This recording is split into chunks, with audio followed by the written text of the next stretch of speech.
بسم الله الرحمن الرحيم. الحمد لله الذي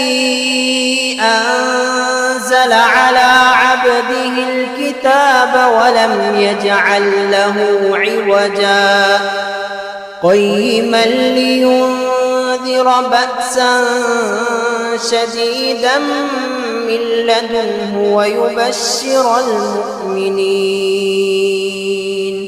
ويبشر المؤمنين الذين يعملون الصالحات أن لهم أجرا حسنا ماكثين فيه أبدا وينذر الذين قالوا اتخذ الله ولدا ما لهم به من علم ولا لآبائهم كبرت كلمة تخرج من أفواههم إن يقولون إلا كذبا فلعلك باخع نفسك على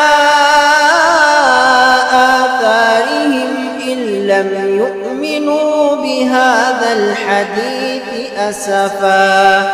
إنا جعلنا ما على الأرض زينة لها لنبلوهم أيهم أحسن عملا وإنا لجاعلون ما عليها صعيدا جرزا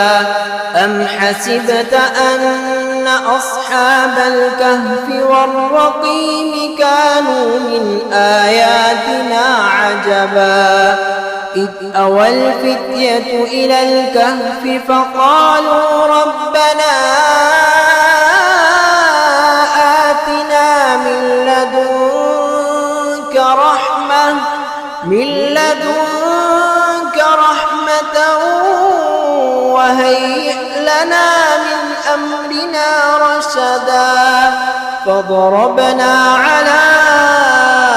آذانهم في الكهف سنين عددا ثم بعثناهم لنعلم أي الحزبين أحصى لما لبثوا أمدا.